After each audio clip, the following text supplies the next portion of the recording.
of the prodigal son, young Chad Townsend. And Chad Townsend plays on, plays to the whistle, kicks away for Valentine home. Townsend, brilliant.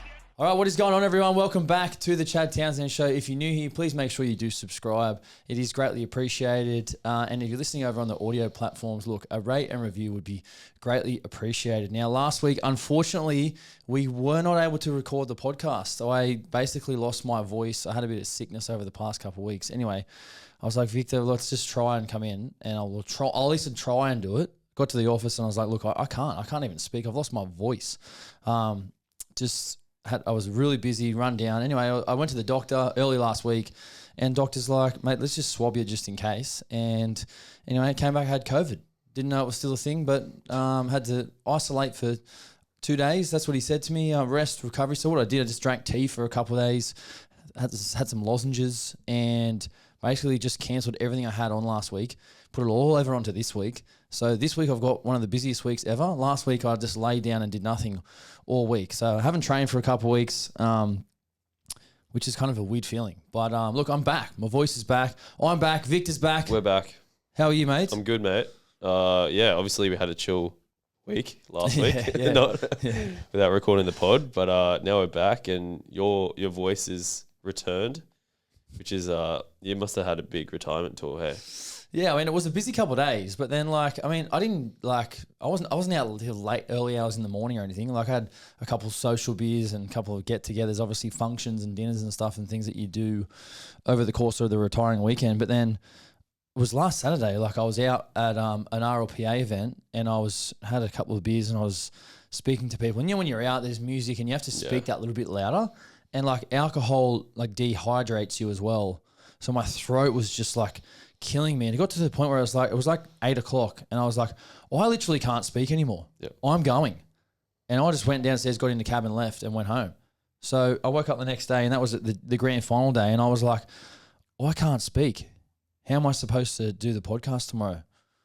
And then I was like, to me, it was like, where my body was the most important thing physically to get out of the footy, now I'm my voice and my face is now being on camera and doing content and media. That's the moneymaker. That's the moneymaker. So I'm like, I am nothing now without my voice. That's it. And it was a real wake-up call, actually, because then obviously, like I said, I was doing everything I could throughout the week to try and get better. And then I was lucky enough to work on Triple M on Saturday on the Dead Set Legends with Tony Squires and Josh Mansell, which was great. But look, it was a little bit of a learning curve for me, I think, moving forward with regards to, trying to protect my voice now that I'm moving into the next phase of life. So, anyway, that's enough about me. Let's move on to what's trending in the NRL. Plenty happening at the moment. Obviously, with the NRL Grand Final done, we now move into the Pacific Champs. But we're going to get into what's trending. Victor, talk to me. What do we got? The PNG named their team PNG Chiefs. It's official, and they're coming in the NRL in 2028. Yeah, look, this is huge news. And obviously, yesterday with the PM's game happening in Papua New Guinea, obviously the announcement, the new team coming into Papua New Guinea in 2028 is now going to be called the PNG Chiefs. And look, I absolutely love the name. I think it's an awesome name. I think they've absolutely nailed it with the name. I think it's a team name that I think is really going to resonate with a lot of people from PNG, and it's crazy. I mean, 2028, that means we're talking about November 1 coming up now, which we'll get into a little bit later in the show. But this time next year, November 1 next year, guys are going to be eligible to kind of sign with PNG. So it's going to be such a really interesting next couple of years with the landscape of the NRL. But the Chiefs, look, I'm very happy with the name. I'd love to know what you guys think. Drop us a comment. Let us know if you like the name, if you think there was a more suitable name. But look, I think it's a fantastic name, Victor. So has aura. It does. Has aura. It does, and I just feel I don't know, the Chiefs. There's so much there's so much tribalism with Chiefs. Yes. You can get it. You can. That's something a culture can get around. You know what I mean? And obviously, they've got the Kansas City Chiefs, and they like do a lot of really cool stuff with like their fans and Arrowhead and at their stadium and everything they do. But look, I think they've nailed it, mate. It's gonna be good. Let's move on. What's next? The PM 13. Can't read It's Roman not cricket numerals. season just yet, Victor. Hold it. Cricket season's coming, but it's not here just yet. Is Roman numerals like going out of fashion? Like I forgot how to read Not those. with these games. I don't know. This is just they've always Roman numeraled it. Yeah. The PM 13 versus PNG's PM 13 yesterday. Yeah. Trey Fuller, what a game. Trey Fuller had an absolute game yesterday. 4 tries. Like this game's always a bit of an exhibition game. And yeah, I mean, it's massive for PNG. You see the fans, you see the crowd. And look, I was lucky enough to play the PM's game a long time ago, 2018. And it's a real highlight if you're able to go and do it. And obviously they do take a very, younger, inexperienced team with a couple of older guys who jump on and sort of get ready for the Ashes tour. But I just think that, look, for what it gets out of the game and gives back, obviously it raises a lot of awareness around a certain few charities and things like that. But I just think like the experience of going there, being on the bus, and when you get on the bus after you get to the airport, like the streets are just lined with kids and like they just follow the bus and like I wouldn't hold anything out the window because they just snatch it off you. Like it's a crazy experience. And then you get to the game and there's like security guards with guns and everything standing around the stadium. Like, and then when we played, there was like a little bit of a storm rolling in and like about 10 minutes into the game, fans just started storming the field and all the boys just like sort of started sprinting off the field and up the tunnel. Like, didn't know what was going on. And, like, the security guards, the police and everything are, like, getting their guns and, like, getting people to get back and get off the field. And the boys are, like, so scared running off the field from the fans. And then nothing happened and everyone cleared the field and then the game got back underway. But it was, like, mid-game this happened. And, like, I'd never seen that before. So, a really cool experience for myself. And all these boys who went over on the weekend, like we said, Trey Fuller had an absolute game. Mitch Moses came on, had a late cameo. He had a nice line break and then a try assist for Tyrone Wishart. And it was interesting, actually. I saw a quote from Mitch Moses because, with the Aussies heading over on the Ashes tour, they've picked 5 halves in the squad with Cleary, Munster, Moses, Tommy Dearden and Ethan Strange. So with the 3 games, you can't really afford to give guys who may not be in the best 17 a go. You know what I mean? There might be guys on this tour who may not get a game. And Mitch Moses was quoted, I'm pretty sure, saying that, look, he isn't concerned about going and if he doesn't get a game, he just wants to be there around the best players in the world and soak up the experience. And I thought, like, what an awesome quote for a guy like him to say that, of his experience and his leadership, to be able to just be like, mate, egos aside, I'm going over there to just enjoy this experience and be a part of this team and contribute to Australia winning. And I just thought it was great maturity and a really, really good thing to see. And if we can get all of our guys over there on the Ashes squad thinking like that, like I already think we're unbeatable, but with an attitude like that, I think it's going to be fantastic. So, look, the PNG Prime Minister team, they scored early. They had a nice one nice try, but then they couldn't really hold on and they scored a late try. So traditionally, Australia have a great record in this game. But yeah, Aussies win. Trey Fuller dominates. That's probably the headline out of this game, Victor. Do you think he starts next year at fullback for Dolphins? Yeah, look, this is, which we'll get into when we do our sort of Dolphins review a little bit later on, but this is probably one of the most hotly contested positions, backlines in the NRL next season. Trey Fuller, obviously, like Hammer, Bostock, Azarko, Avarillo, Cobbo, Herbie Farnworth, Young Nafahu. Like there is options galore for Christian Wolf next year. And I really like what Trey Fuller offers. Like his speed in and around the ruck and his ability to get between defenders and break tackles, and because he is quite small, he like runs at a different level. You know what I mean? He's got great speed, great footwork, and great agility. So look, if he doesn't start, he'll play at some stage when they need him. But he's a good player. Next up. Yep.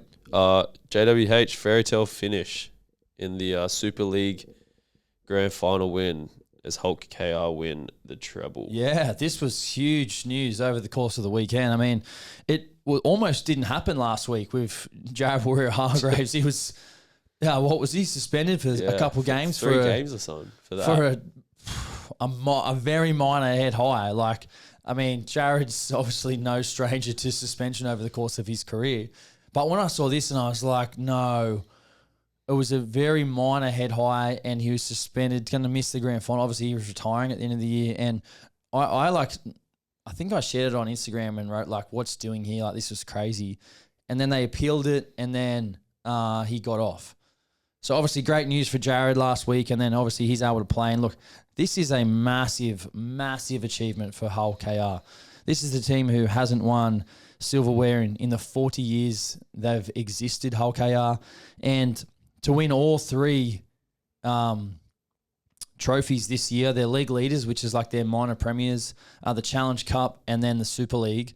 Like, what an incredible achievement. Jared, obviously their coach, Willie Peters, who has signed on to be the Australian assistant coach. And look, I think Willie Peters he's almost next in line now, I feel, or one of the next in line, probably the top three for an NRL job over the next couple of years. So, look, what an incredible achievement.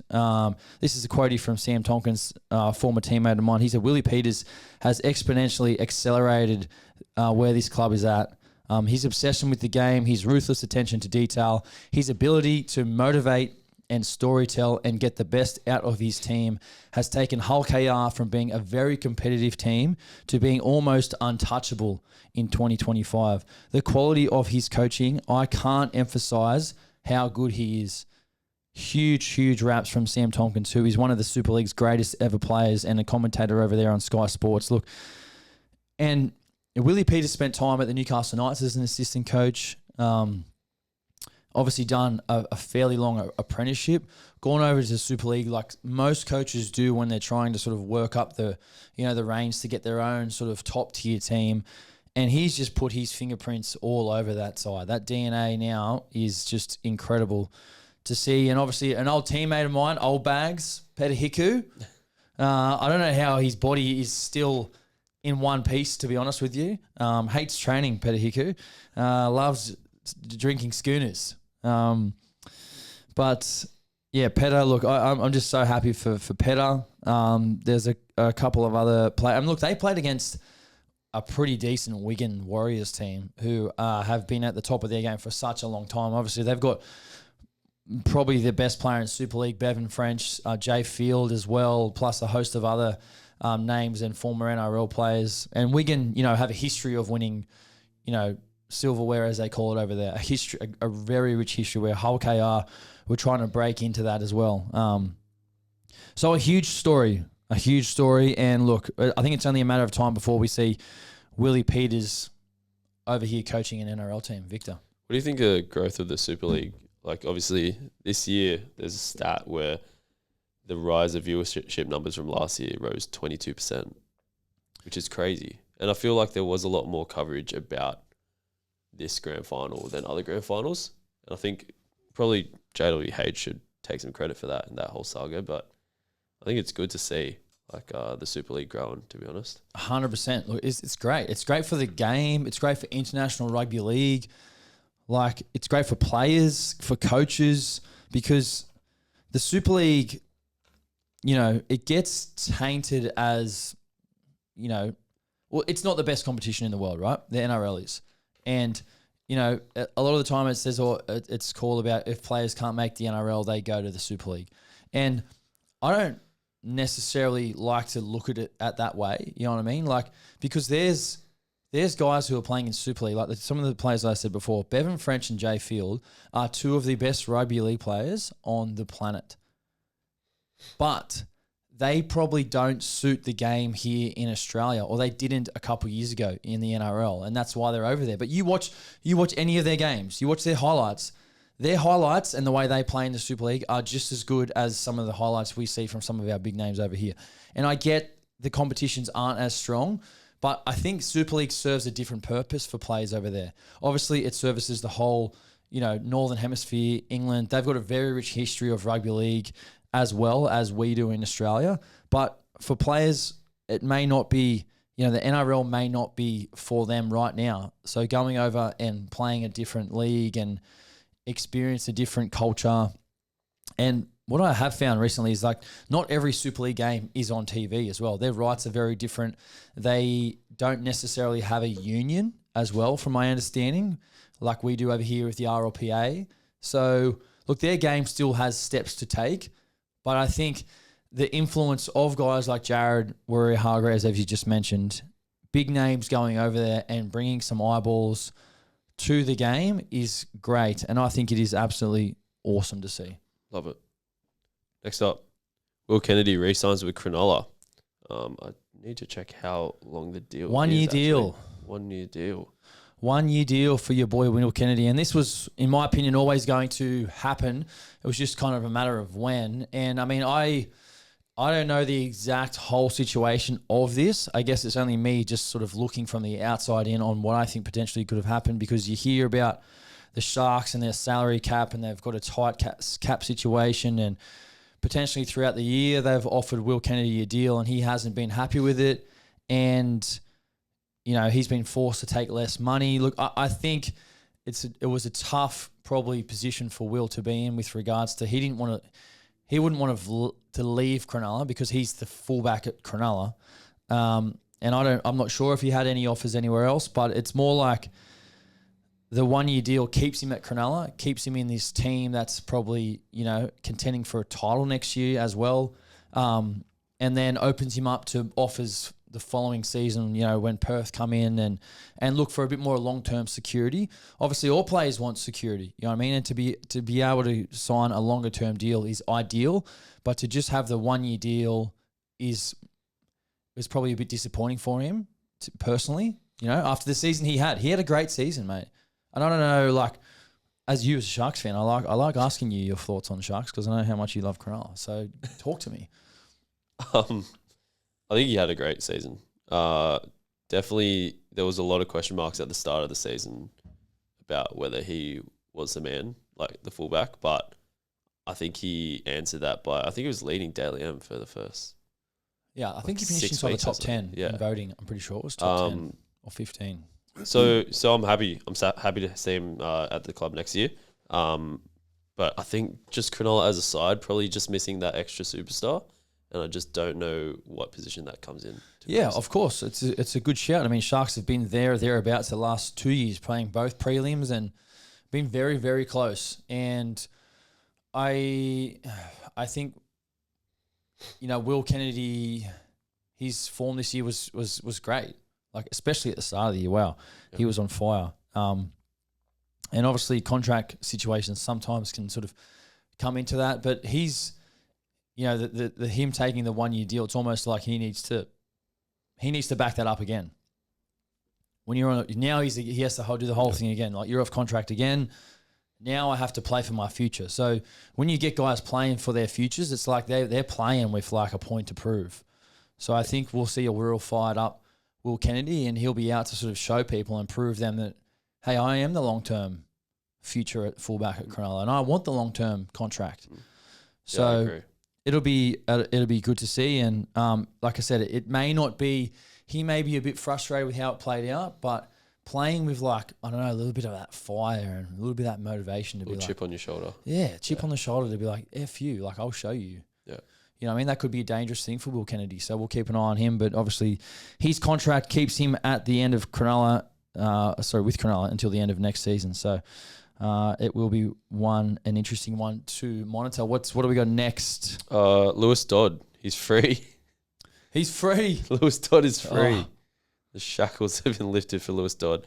He departs south, officially signing with the Catalan Dragons. Yeah. So Lewis Dodd, the experiment in the NRL is over. And look, Victor, if you can get to that quote up, because I did see a story here from Fox Sports that this whole situation, it's quite a sad one. It's not sad, but because Lewis Dodd signed with South before South had signed Wayne Bennett. So whoever recruited Lewis Dodd at Souths, the recruitment manager, whoever it was, went out and did that. Then they signed Wayne Bennett. Wayne Bennett's come in. You know, we saw the quotes at the start of the year. He's like, he's saying like things like, "Who are you?" You know what I mean? And like that, I didn't think that was a great look, if I'm honest with you, saying that and that stuff getting out to the public. Like it's not great. And the whole Lewis Dodd experience where, you know, he got Lewis Dodd signed first. Wayne Bennett comes in. Wayne Bennett doesn't necessarily want to play Lewis Dodd. He then doesn't even really give him that go. And Lewis Dodd he did an interview the other day, and some of these quotes are per Fox Sports. Lewis Dodd will go on to say, it's been pretty chaotic, but in a good way. When I first came over, this outcome is not what you dream of. I would have changed the fact that I didn't play as much as I wanted, but I wouldn't change much else. I have learnt a lot on and off the field, and I wouldn't change too much of it. He said it was a little bit of a shock to miss out on NRL selection early in the season, but I knew not everything was going to go my way. I know the NRL is very competitive and it's very much a week-to-week thing. It was a bit of a blow, but I knew that it would give me time to learn the game without the pressure or spotlight of being in the NRL. I was looking forward to it in a weird way. I thought I'd get back in at some point, but that didn't come to fruition. There's a few other quotes down there, Victor, if you can just scroll down. And he would also go on to say that the lads who had been coached by Wayne told me not to really take notice of what he says in the media. I know he is not going to lie to the media. There wasn't much that he said to the media that he didn't say to me personally. Some of the stuff he could have just told me, and don't put fuel to the fire. So that was with regards to what I said before. Some of the things that, you know, Wayne had said or, you know, throughout his year and press conference, I was like, man, I probably wouldn't have said that. I probably would have just held that. But obviously, Wayne was probably at the point where he was like, I don't want this guy in my squad and in my team. And that is the brutal reality of sport. And obviously, you hear about the contract and the value, $650 a year for 3 years, you know, quite significant for a guy who's not even playing in the team. And that's when a coach just sort of goes rogue and says whatever he wants to get him out of there. And that's the brutal reality of rugby league. So Lewis Dodd, he leaves the NRL and he had to head back to the Super League and he's go off to Catalan. So look, a crazy experiment. You got to feel for the guy, and look, I wish him well as a halfback. You know what I mean? I always want to see halves, whoever they are, go on and prosper and play well and bounce back. And just mentally, like, I hope the guy's okay. You know what I mean? I hope it hasn't taken too much of a scar for him and he can go on and prosper and have a successful time at Catalan. He'll go and play with I've had a mind blank. Toby Sexton from the Bulldogs. They'll be the new halves at Catalan. So powerful halves pairing, I reckon. Yeah. So let's move on. What have we got next up? Current players without a deal for 2026. We're just going to run through some names. All right, let's go. Yeah. Well, this first one here says Jack. Can you pronounce that? Can we? Jack Krzyzewski. Well, Jack's actually re-signed with the Broncos. Yes. Came out last week or something? Yeah, Jack's staying with the Broncos. Look, there are a couple other names here that we'll run through quickly that we're just, some of them have re-signed, some of them that we are still sort of unaware because some of these names, the deals have been done with clubs but just haven't been announced publicly for whatever reason. It may be they need to free up a spot, maybe they need to free up cash, but they've assigned to this spot. So this is the list as per Fox Sports website. Corey Harawira-Naira, who has not taken the field since May 2023, seems to be looking for an NRL comeback. So he seems to be still looking for his future, to secure his future. Danny Levi, finished with the Raiders this year. He is still out there looking for somewhere to play. Adam Elliott on that list, turned 31 this week and was not re-signed by the Knights. Marion Seve, the Storm centre, who was wearing the goggles this year, he's still with out a deal. Marweni Harodi, from what we understand, still searching for a deal. Sean O'Sullivan, who's now signed with the Bulldogs. Tommy Talau, He has left the Sea Eagles. I expect him to sign somewhere, whether that be in the Super League or in the NRL.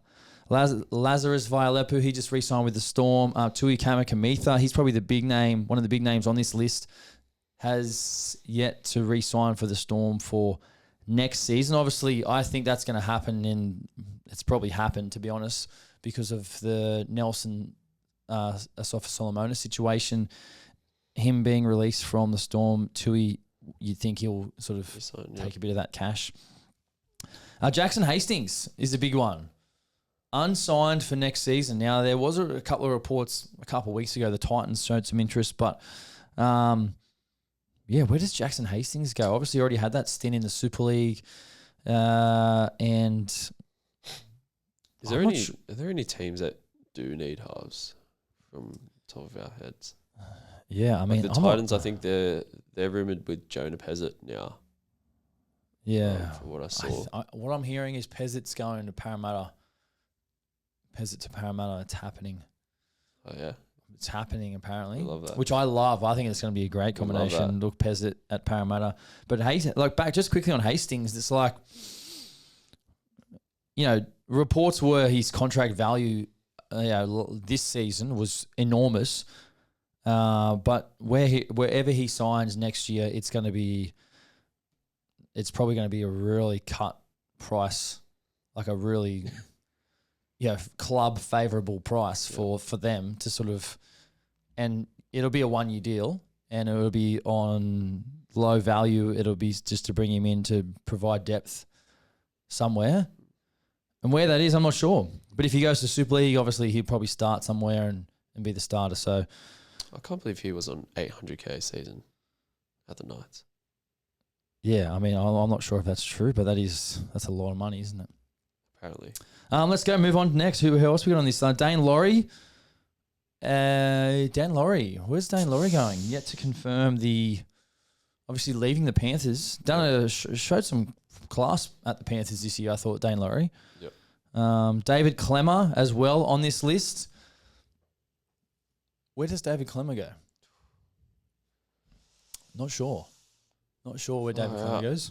There's a few names here where I'm like, there's some teams teams could use an Adam Elliott. You know what I mean? Yeah, well, it's just respectfully, if you're unsigned at this time of the season, you don't have a contract for next season. Your contract is basically like it's one of the lower end contracts. Like you, unfortunately, will have to take a contract that is club favourable on the club money, and you have to go in and work your backside off to sort of prove yourself to get back into the NRL. Corey Allen as well. He obviously faced a lot of setback with injury over the past couple of years. Saliva Havili, he's just signed with the London Broncos over there with Jason Demetrio and Regan Campbell-Gillard.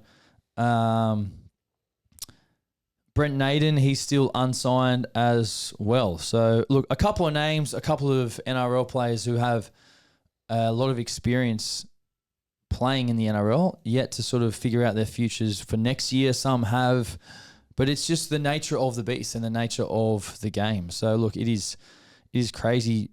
Obviously these emotions, like this is it's Monday, October 13, and in 18 days, October 31, like that is our last payment for 2025. So like the end of October will be my last ever pay. I'll get my last ever pay slip as an NRL player, and I'll open up my pay slip and I'll look at it and I'll just be like, all right, officially no more pay. And these players are the same. Like they're like obviously still looking to play. They have to now, they won't get paid after that. So have to find a new job. How has that journey been for you? Kind of, I guess, preparing for this moment, because it's come around. It's come around. I've gone through everything, and obviously I've spoken about it and shared my whole experience, because I hopefully can affect others when they get to this point. You know what I mean? It's not easy. Like it is not easy to get to this point, and I think accepting, planning, preparing, like having a plan in place for sure, financially is without doubt the biggest thing you need to do. and you need to start early. Like, you need to financially prepare to get to yourself early, because you don't want to get to this point and be like, oh, what do I do? I've got to go and work on a building site as a labourer for a couple of days, or ring some mates, or mate, boys, does anyone have any work for me? So look, it is a daunting experience. It is a daunting time. It is very, very real. It is scary. There's a lot of times where like you can't sleep and you're worried about certain things, and but I just think just being open and speaking to people about it as well. Like, it's not easy, Victor. And it's a very good question from you. Next up. November 1 is approaching, with some of the biggest names in the game set to test the open market. Payne Haas, Jake and Tommy Turbo, Angus Crichton, Scott Sorensen, James Tedesco, and Pezzett to Parramatta, as we spoke about before. But yeah, what are your thoughts on some of these players being free agents? Yeah, look, this is huge. And look, this is November 1. I mean, it's very, very fast approaching. So we will be very interested to see who is the first one off the bat to sign with Perth Bears. Like, that's what I'm really interested to see. Who it is, how long the contract's for, and how much the contract's for. But obviously some huge names in the NRL out there at the moment. Obviously Payne Haas, as you mentioned, who is by far and away the best front rower in the game, and just won his 6th Player of the Year at the Brisbane Broncos, and he's set to test the open market. So look, it is going to be really interesting to see what Payne does. Look, for me, I just cannot see him leaving the Brisbane Broncos. I think he just plays his whole career at the Broncos. I would love to see that. I know there's been talks about R360 and all this sort of stuff and whatever, but I just can't see Payne. Everything I hear about Payne, he's a classy human, a classy individual. His teammates love him everywhere he plays. He sets the example. He sets the tone. He sets the physicality. He stands up for his teammates, and obviously his actions on the field are incredible. So look, Payne Haas, I just cannot see him leaving. Now, Jake and Tom Trbojevic, Victor, this is an interesting one because a couple of factors are coming into play here. Now, Jake and Tom are the heart and soul of the Manly Sea Eagles, right? But they are getting a little bit older. And when you get a little bit older, the club, they tend to just look at you a little bit differently.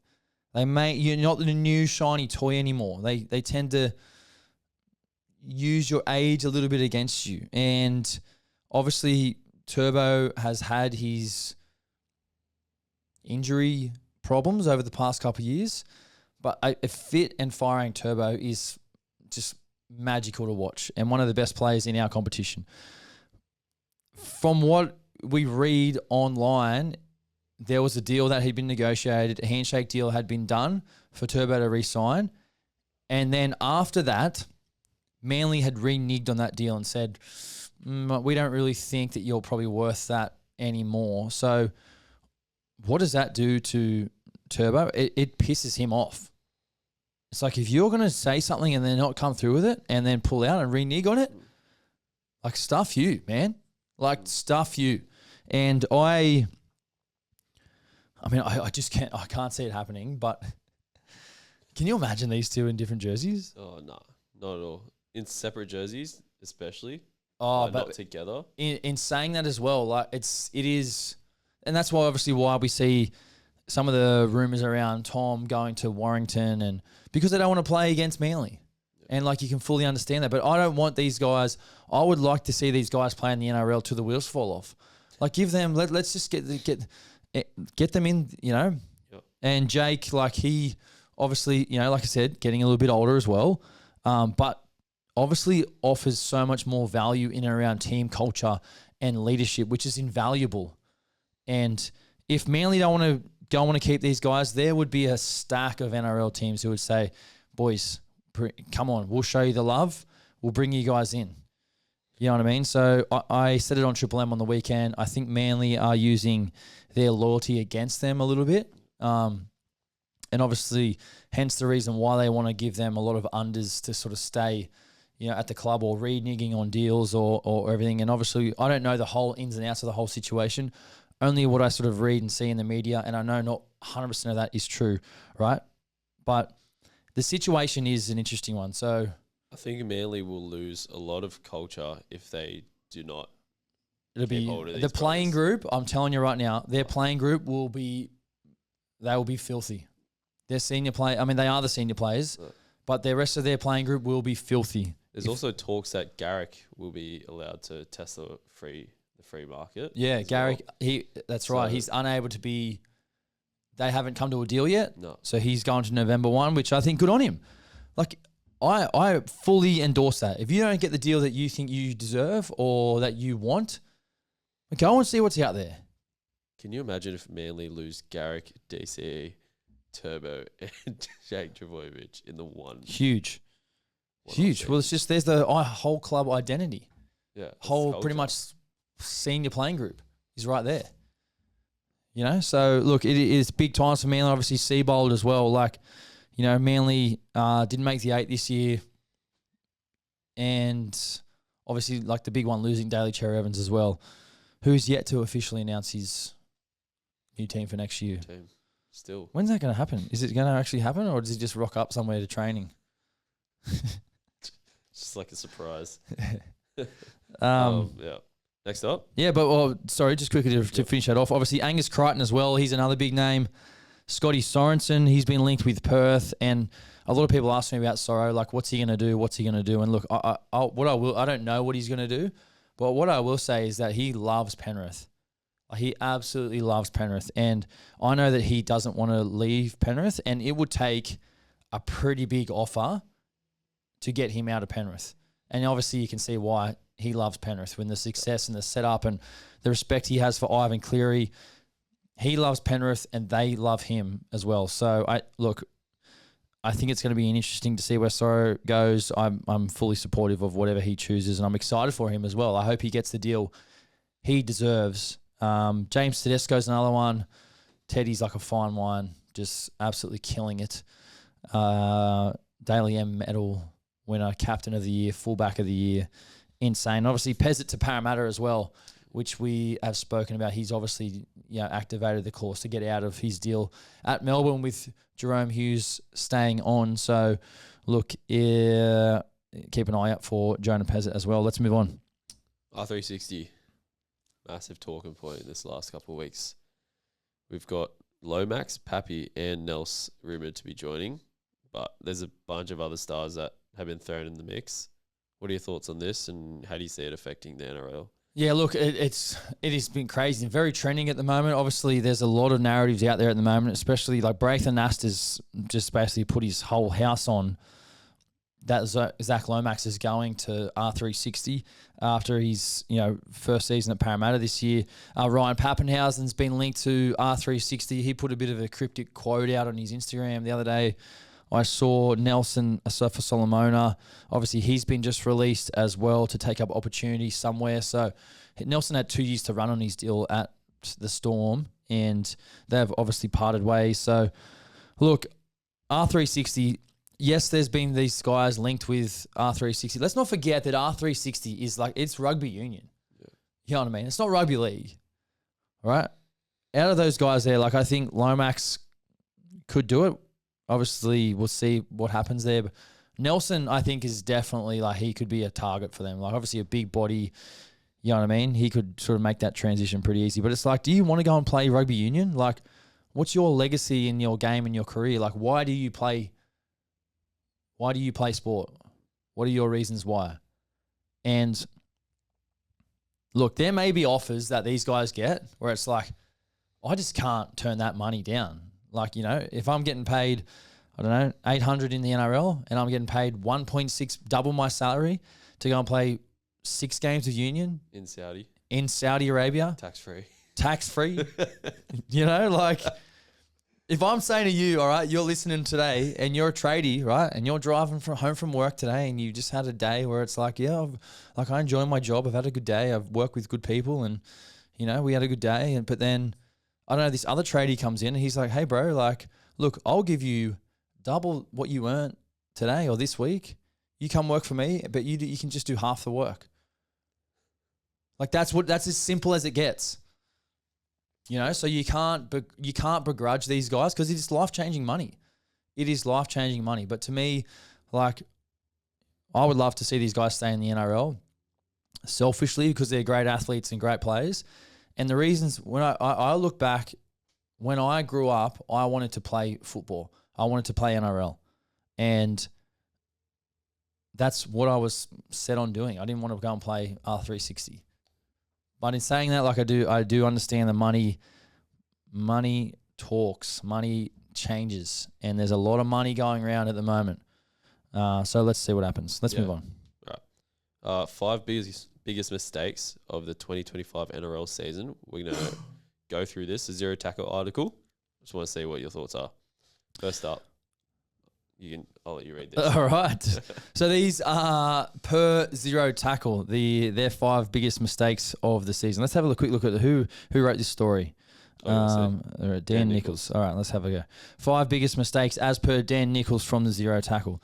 Cowboys shift halves despite having semi-final combination. Yeah, look, this was a big call from Toddy during the year. Look, I was a fan of this call. I wanted to see Jackson Purdue in the halves because Jackson Purdue, his whole junior career, he played half or 5'8" through the Queensland, through his juniors and through everything.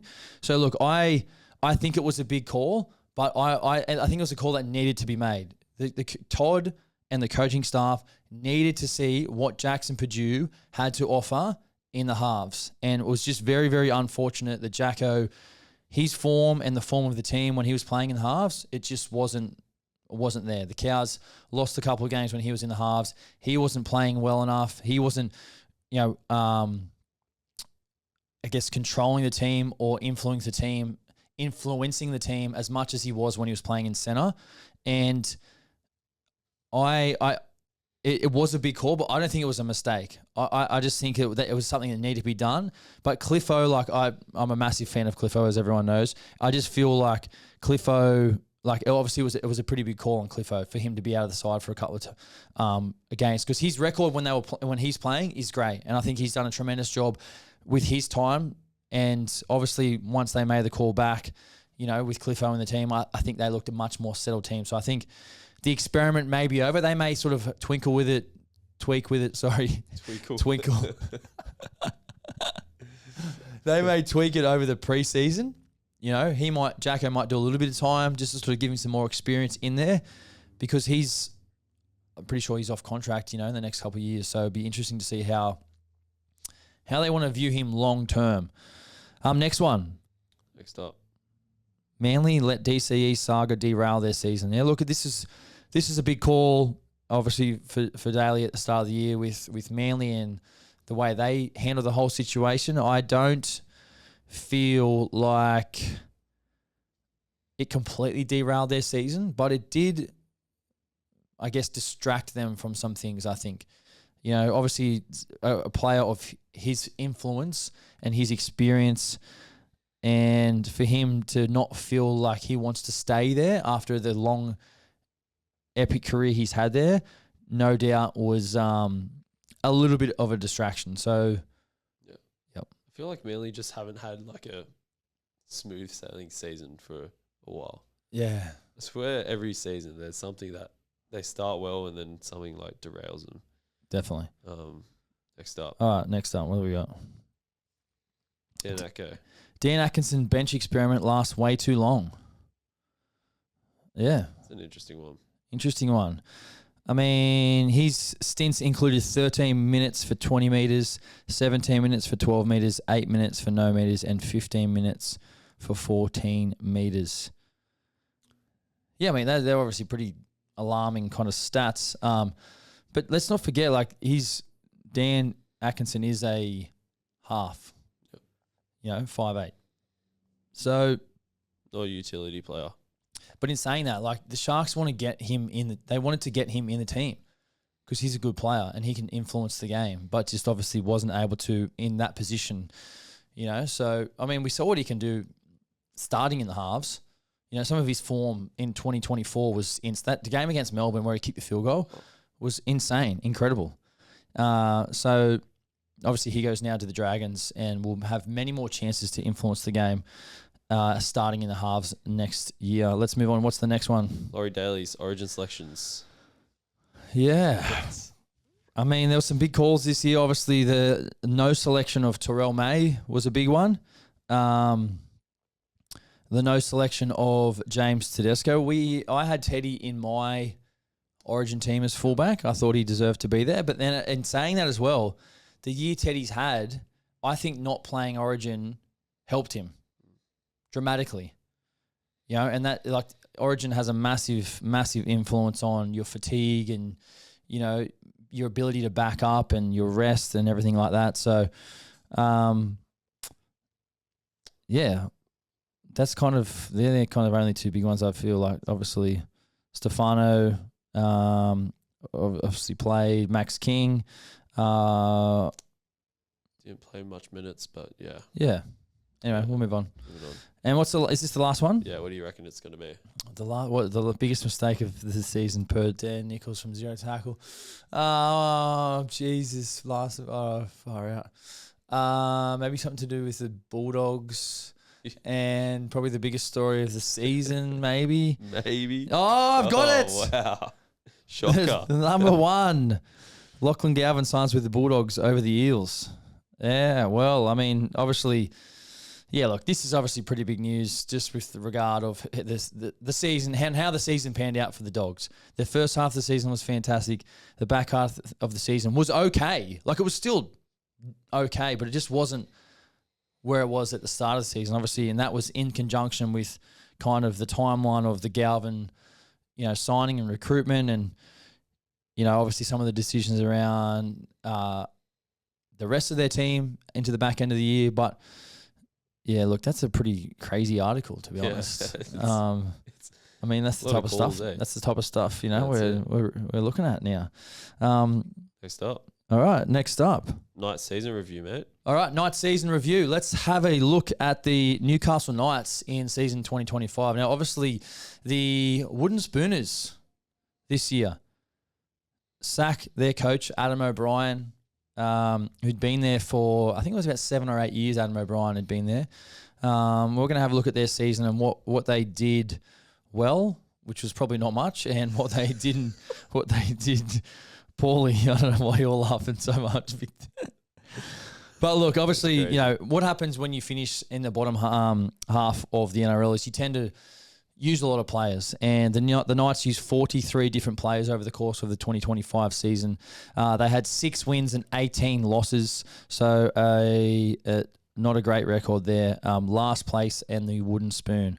Their points scored, they scored 338 points. Now, this was a team who copped a lot of criticism around their ability to attack.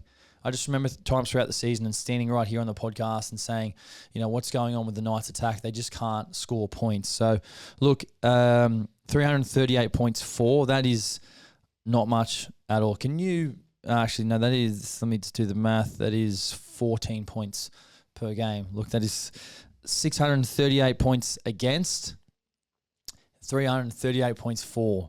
So, average points scored, 14 points. Average points conceded, 26. So on average, they're losing games 26-14. Their completion rate, 74%. That's probably that may be down there with some of the lowest in the competition. Their tackle efficiency, 87.8%. So not great talking points for the Knights. They'll need to fix all of that up for next season. Their top try scorer was Fletcher Sharp. He had 11 tries for the season. And their top point scorer was Dan Gagai. He finished up with, he only finished up with 48 points. That's not really much at all. Obviously, they changed goal kickers throughout the year, and obviously Kalen Ponga. Look, their highest crowd for the season was 25,960. Their average crowd, 20,884. And this is a part of the world where they just love rugby league. They were like, I know I've brought up a couple of times, but they're the second last game of the season. I think it was their last home game of the season, and they were like second last at this time, and they had a sold out crowd. So, like, can you imagine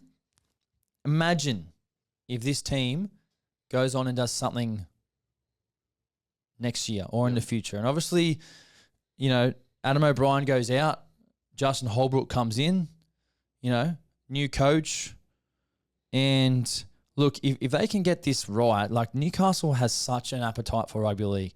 They're a hard-working town, a rich football history, and now a fresh start with a new coach. So Justin Holbrook's going to have his hands full with, obviously a lot of changes and a lot of decisions to be made around their team and the way that they play. But I think his first order of service is to speak to Kalen Ponga and Dylan Brown, who's just signed there for 10 years, and say, boys, all right, let's go. Come into my office. All right, sit down. What do we want to do? You tell me what we want to do. How do you feel? How are we going to play next year? What do we want to be known for? Like, what are we thinking? Let's just voice everything we've got. What do we like about last year? What do we don't like? What do we want to change? What do we want to keep? They're the questions that, like, I think Justin Holbrook will need to ask these guys, and obviously, some of his staff as well. So, because there's no doubt this team has talent. Like Fletcher Sharp, their leading try scorer this year, but he would later on miss a number of games due to a lacerated kidney and a ruptured spleen suffered in round 16. So, obviously, they've lost Kai Pearce-Paul to the Tigers. They've lost Leo Thompson to the Bulldogs. They've lost Jaden Brayley to the Raiders. And they've added Sandon Smith. So, what is their... Sorry, they've also added Harrison Graham. They've added Trey Mooney. They've added Peter Holler, Matthew Hunter, Asu Kapoa, Pasami Solo, and they've also lost Jack Cogger as well. So look, I think like there's a lot of work to be done in Newcastle, and it's not just going to happen overnight. But I think there's enough talent in this team. I don't think they finish last next year. No. I can't see this team. Honestly, this roster is, I think, is the top 8. And the key around it is like Kalen Ponga and Dylan Brown. Yeah. I'm telling you, these guys have. There's a lot of salary cap in these two players, right? So you hear about the Kalen Ponga needs help and he can't do it all on his own, which he can't. Now he's got Dylan Brown, right? Dylan Brown, on his day, one of the best ball-running 5'8" in the competition. So let's get Dylan Brown running the football and being that X factor and breaking tackles and taking on short sides. Because if you watch Dylan Brown closely, like he's one of the biggest competitors in the game. Some of his cover tackles he makes are incredible. He's very, very sound defensively and very, very fit, very fast. So, look, I think it's the key. They need to be on the field. Like it's almost like Dylan Brown and Ponga need to be playing every game next year, every single game. And they need to have great seasons. And then the rest of the guys need to follow them.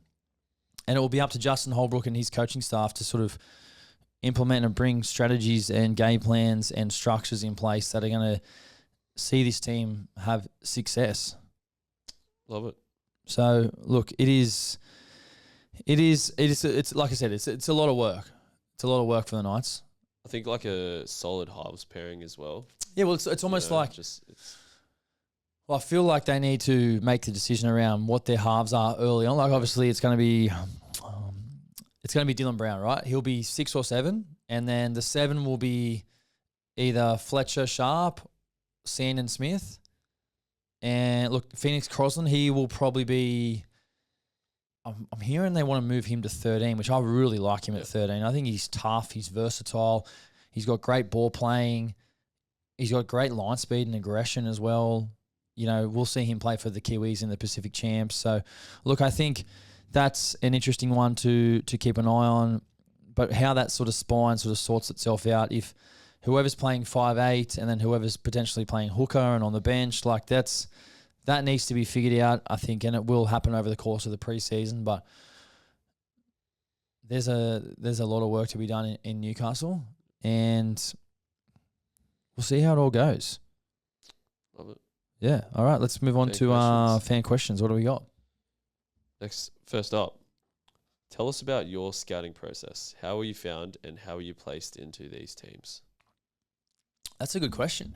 My scouting process, I mean, because I grew up in the Shire, I played all my junior reps for Cronulla. So I played Harold Matthews Cup, I played SG Ball for Cronulla, but it was like you come out and you like, I'm pretty sure, I made like New South Wales under 15s.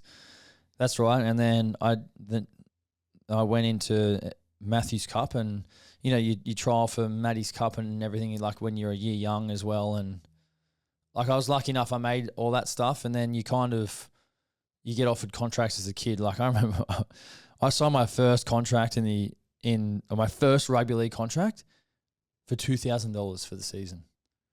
For the season? For the season. How old were you? I would have been like 15. Yeah. $2,000 for the season. And I was like telling my mate, yeah, just sign up the Sharks, man. Just sign up the Sharks. Just sign up the Sharks. I'm cool as, you know what I mean? Now, like, obviously the money's changed dramatically a lot. And those young kids now who are 15, they might be getting like 20 grand. Maybe not that much. Maybe like 10 grand, 5 grand, but more than 2 grand. What was your first purchase with that $2,000? I don't even know. I think I just put it in my bank account and just didn't even spend it, to be honest. Couple of zombie chews or something.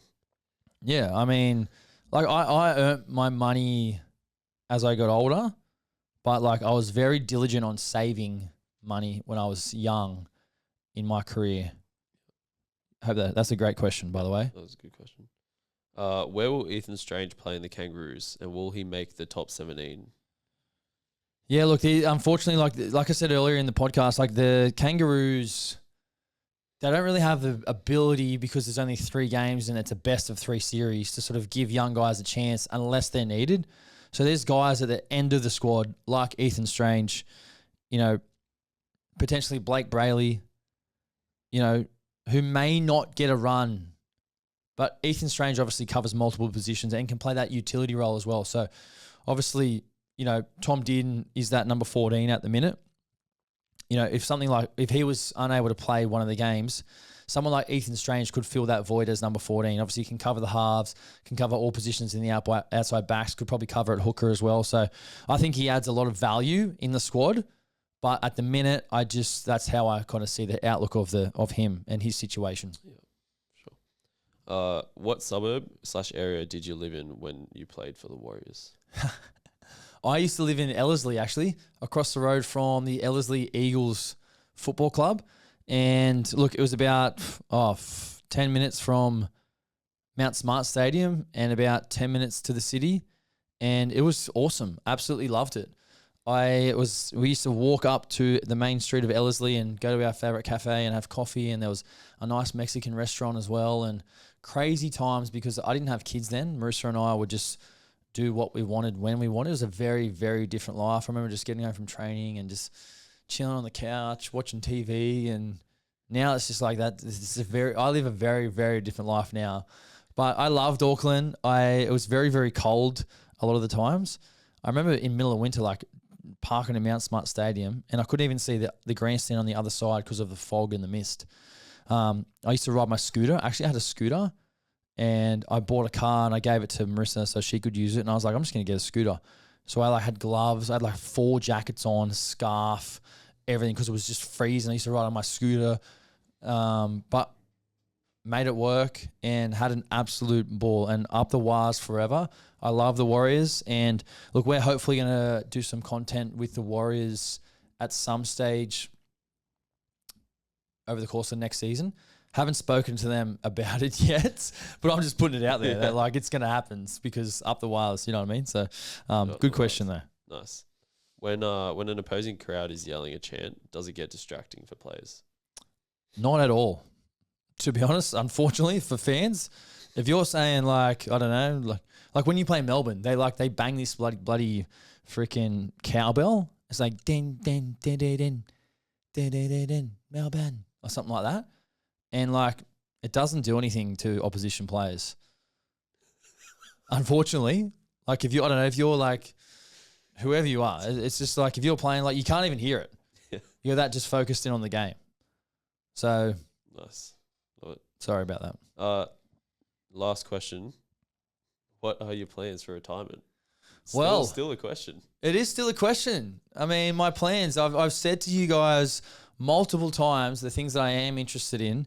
And look, I can tell you right now, it is all happening in the background. And I can't say exactly what is going on right now, but like everything I've said that I've wanted to do is happening. So look, I'll be able to share with you guys more as the weeks come on, but we'll have a pretty big announcement, I think, early November for you guys about the future and what that looks like. And I am very, very excited to share that with you guys. And I'm also pumped up. I'm super keen. I'm ready to sort of tackle this next phase of life. And I'm very excited, Victor. Yeah. You know? I'm excited too, mate. Mate, can you just show a bit more excitement, can you? Sorry. I'm very excited. Very excited. You know how I am. I'm very excited. I'm too nonchalant. All right, is that it? That it? That's it. Sweet. Thank you, Victor, and thank you to you guys. Victor's laughing, everyone. So I appreciate it. Thanks for tuning in to today's show. If you enjoy the show, make sure you rate and review on audio. Subscribe over here on YouTube. Like this video. Drop us a comment. All that good stuff. We really do appreciate it. So I'm just going to wait here for like 5 seconds while you click subscribe. Yep. Thank you. And then like the video. Thank you. And now I'll leave you to drop the comment once the video is done. But we'll see you guys on the next episode. Let's go.